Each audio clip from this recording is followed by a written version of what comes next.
Good morning बच्चों, कैसे हैं आप सभी। मैं आशा है कि आप सभी पूर्ण रूप से स्वस्थ होंगे और जो भी आपको ऑनलाइन के माध्यम से पढ़ाया जा रहा है उसे आप बहुत अच्छे तरीके से पढ़ रहे होंगे और समझ रहे होंगे। तो बच्चों, आज मैं आपके विषय अध्यापक स्नेहलता श्रीवास्तव कक्षा 8 के बच्चों को हिंदी व्याकरण में पाठ 4 समास का दूसरा भाग पढ़ाने जा रही हूँ, जिसे आप बहुत ध्यानपूर्वक पढ़ेंगे और समझेंगे। ये हमने आपको बता दिया कि आपके यहाँ किताब नहीं चलती है व्याकरण की, आपको सिर्फ वीडियो के माध्यम से समझना है और कॉपी में जो पीडीएफ जाती है उसके माध्यम से लिखना है और याद करना है। इसलिए आपको वीडियो देखना बहुत जरूरी है। आप वीडियो देखेंगे तो आपको लगेगा कि आप क्लास में पढ़ रहे हैं। बिल्कुल क्लास में जैसे समझाया जाता है उसी प्रकार आपको वीडियो के माध्यम से भी समझाया जा रहा है। तो हमने आपको पढ़ाया पाठ 4 समास। समास में आपने समास की परिभाषा पढ़ी।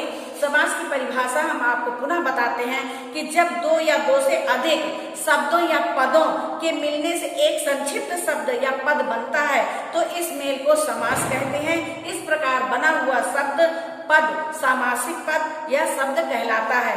समासिक पद व समासिक शब्दों व पदों को अलग अलग करके उनकी व्याख्या करना समास विग्रह कहलाता है। अब समास कितने प्रकार के होते हैं बच्चों? समास के 6 भेद होते हैं। समास 6 प्रकार के होते हैं। नंबर 1 अव्ययी भाव समास, नंबर 2 तत्पुरुष समास, नंबर 3 कर्मधारय समास, नंबर 4 द्विगु समास, नंबर 5 द्वंद्व समास और नंबर 6 बहुब्रीहि समास। तो आप आज पढ़ेंगे द्वंद्व समास के द्वंद्व समास के बारे में। इसमें बच्चों क्रम नहीं होता है, आप किसी भी क्रम में लिख सकते हैं, याद कर सकते हैं, ठीक है। तो अब हम आपको चौथे नंबर पे द्वंद्व समास पढ़ाने जा रहे हैं। द्वंद्व समास की परिभाषा हम आपको बताते हैं। द्वंद्व समास, इसको हम कैसे जाने कि ये द्वंद्व समास है, ठीक है। कभी कभी समास दे दिया जाता है और पूछा जाता है कि कौन सा समास है। तो इस समास में दोनों पद प्रधान होते हैं। जैसे कि आपने पढ़ा, दो शब्दों को मिलाकर एक संक्षिप्त शब्द बनता है, उसे समास कहते हैं। तो दो पद जब मिलते हैं तो दोनों, इस समास में दोनों पद प्रधान होते हैं और इनका जब हम विग्रह करते हैं तो और या अथवा लगता है, ठीक है। आइए हम आपको कुछ उदाहरण बताते हैं। माता पिता समस्त पद में है माता पिता। माता पिता, अब यहाँ पे हम विग्रह जब करते हैं तो लिखते हैं माता और पिता, माता और पिता। अब देखिए यहाँ पे माता पिता लिखा हुआ, बीच में डैश है, ठीक है, माता पिता। तो इसका विग्रह करने पर माता और पिता हो जाता है। इसी प्रकार है अन्न जल, अन्न जल। अब इसका जब हम विग्रह करेंगे तो हो जाएगा अन्न और जल। क्या हो जाएगा? अन्न और जल। इसमें ये भी कह सकते हैं अन्न अथवा जल, ठीक है। यहाँ पे विग्रह करने पर और या अथवा बीच में लग जाता है। जहाँ पे यहाँ पे डैश होता है, समस्त पद में डैश होता है, लेकिन जब हम विग्रह करते हैं तो यहाँ पे हम और या अथवा का प्रयोग करते हैं। सीताराम, जैसे शब्द है सीता राम, सीताराम। अब हम जब विग्रह करते हैं तो यहाँ पे हो जाता है सीता और राम। इसी प्रकार है जैसे गंगा यमुना, गंगा और यमुना। घी शक्कर, घी और शक्कर। रात दिन, रात और दिन या रात अथवा दिन। पाप पुण्य, पाप अथवा पुण्य या पाप और पुण्य। तो ये तो हो गए द्वंद्व समास के उदाहरण। अब इसके बाद हम आपको बताएंगे द्विगु समास। द्विगु समास 5वां नंबर है द्विगु समास। द्विगु समास, द्विगु समास में बच्चों जिस समास का पहला पद संख्यावाची हो, जिस समास में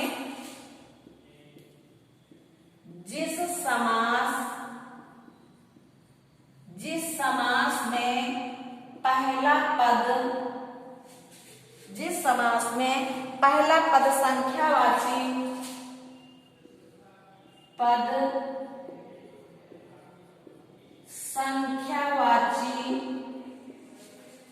संख्यावाची तथा समस्त पद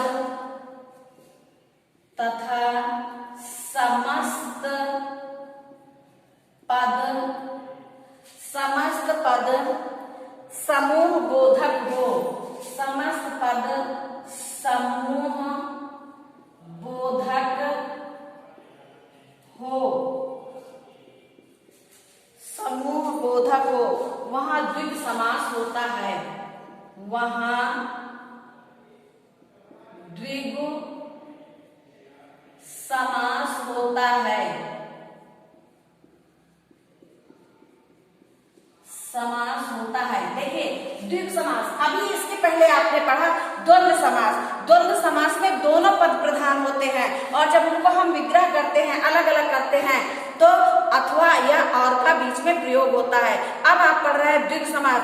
द्विग समास में क्या होता है, पहला पद जो होता है वो संख्यावाची होता है और जब हम दोनों पद को मिला देते हैं, समस्त पद को मिला देते हैं तो एक समूह बन जाता है। तो इस प्रकार द्विग समास होता है। आइए हम द्विग समास के कुछ उदाहरण आपको बताते हैं। जैसे यहाँ है समस्त पद और फिर है विग्रह। समस्त पद और विग्रह। अब समस्त पद में हम आपको बताते हैं जैसे पंचवटी।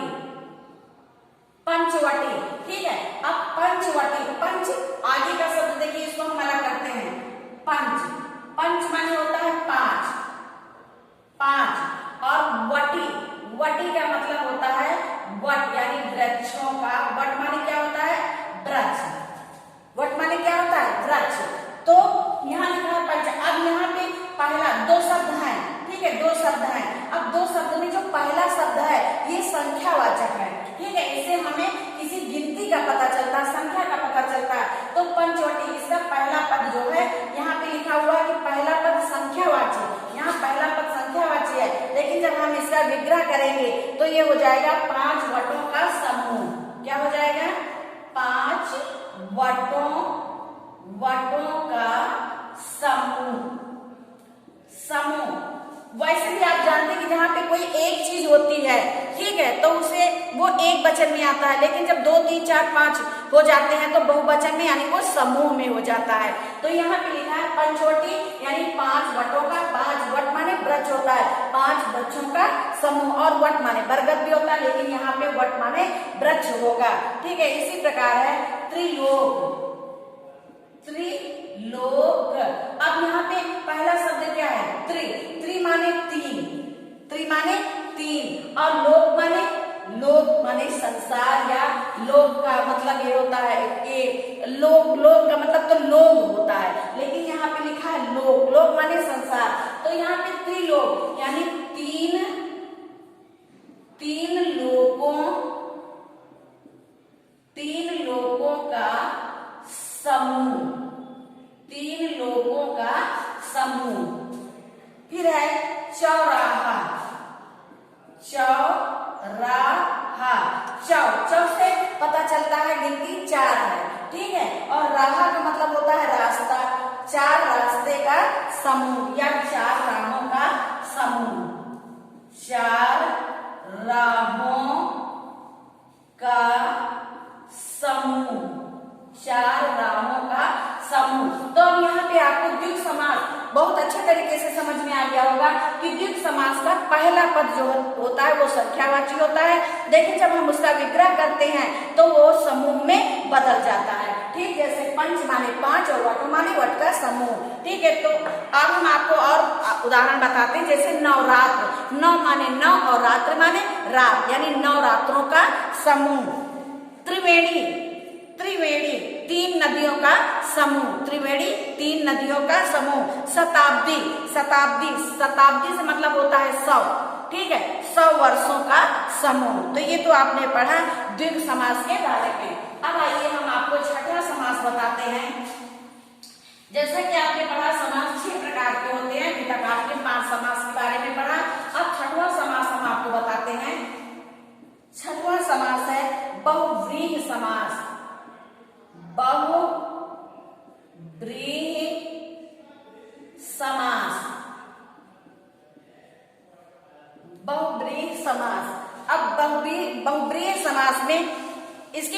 है कि जिन समासिक शब्दों में शब्दों का अर्थ न लेकर, जिस समास में शब्दों का अर्थ न लेकर एक अन्य अर्थ लिया जाता है उसे बहुब्रीहि समास कहते हैं। बहुब्रीहि समास में दोनों शब्दों को मिला के एक नया अर्थ निकलता है। जैसे दशानन, समस्त पद है यहाँ पे, समस्त पद, और यहाँ पे है विग्रह, विग्रह। यहाँ पे जैसे दशानन, दशानन। अब आप सोचेंगे यहाँ भी तो 10 है और आनंद 10 धन आनंद, जैसे हम यहाँ पे इसकी संधि कर देते हैं 10 धन आनंद, ठीक है, 10 धन आनंद। इसकी ये दशानन लिखा है, इसको हमने जो है अलग अलग कर दिया, इसकी संधि विच्छेद कर दिया, तो 10 माने 10 तो गिनती हो गई ना 10, और आनंद माने मुख, 10 मुख वाला, ठीक है। दोनों को मिला के हम एक नया अर्थ बनाएंगे तो दशानन। लेकिन यहाँ पे पहला शब्द जो है संख्यावाची नहीं होगा, हम दोनों शब्दों के अर्थों से एक नया शब्द बनाएंगे, दशानन। अब दशानन का जब हम विग्रह करते हैं तो हो जाता है 10 आनंद, 10 आनंद,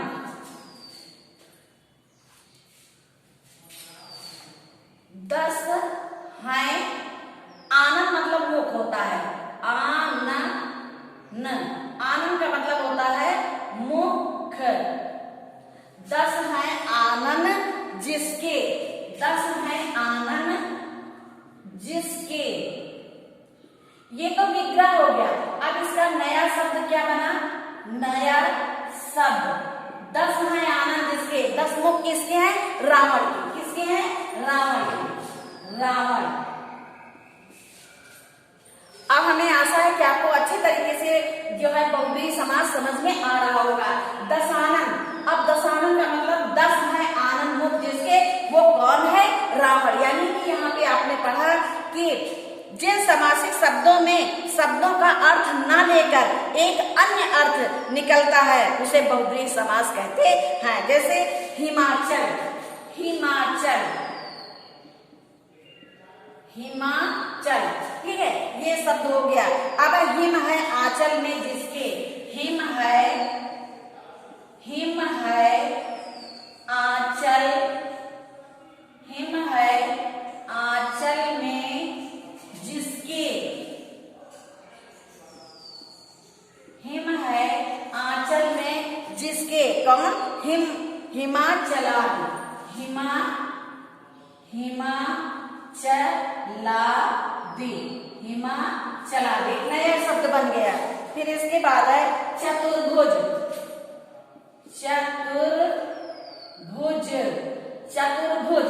अब यहाँ पे भी पहला संख्यावाची शब्द है, लेकिन ये संख्यावाची शब्द नहीं माना जाएगा क्योंकि इन दोनों के अर्थों से एक नया शब्द बनेगा, ठीक है। चतुर्भुज, तो चतुर्भुज को अगर हम विग्रह करते हैं तो 4 भुजाओं वाला क्या हो जाएगा, 4 भुजाओं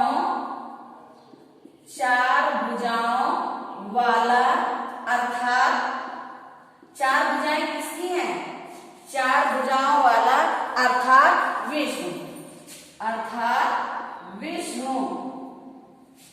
इन दोनों शब्दों के अलग अलग अर्थ नहीं निकल रहे, दोनों के अर्थों को मिला करके एक नया शब्द बन रहा है। इसी प्रकार है पीतांबर, पीला है अंबर जिसका वो है विष्णु। फिर है लंबोदर, लंबा है उदर जिसका, अर्थात वो है गणेश। कौन है, गणेश का उदर, उदर माने पेट होता है, तो लंबोदर, लंबा है उदर यानी लंबा जिसका पेट है वो कौन है, गणेश। फिर है नीलकंठ, नीला है कंठ जिसका, अर्थात वो कौन है, शिव। तो इस प्रकार आज आपने पढ़ा 6 समासों के बारे में। आपने पढ़ा कि समास 6 प्रकार के होते हैं, कौन कौन से, अव्ययी भाव समास और तत्पुरुष समास, कर्मधारय समास, द्विग समास, द्वंद्व समास और बहुब्रीहि समास। इनकी कोई एक मतलब एक पंक्ति में नहीं है, आप इनको आगे पीछे लिख करके याद कर सकते हैं और पढ़ सकते हैं। अगर कोई पूछे तो बता भी सकते हैं, एक इनका कोई एक निश्चित क्रम नहीं है, ये अब जो तुम्हें याद आए वो बता सकते हो। अब व्ययभाव समास, तत्पुरुष समास, द्वंद्व समास, द्विगु समास, कर्मधारय समास, बहुब्रीहि समास। तो इस प्रकार आज आपने पढ़ा समास के बारे में। हमें आशा है कि आपको समास बहुत अच्छे तरीके से समझ में आ गया होगा। अब बच्चों ये पाठ यहीं पे समाप्त होता है। धन्यवाद।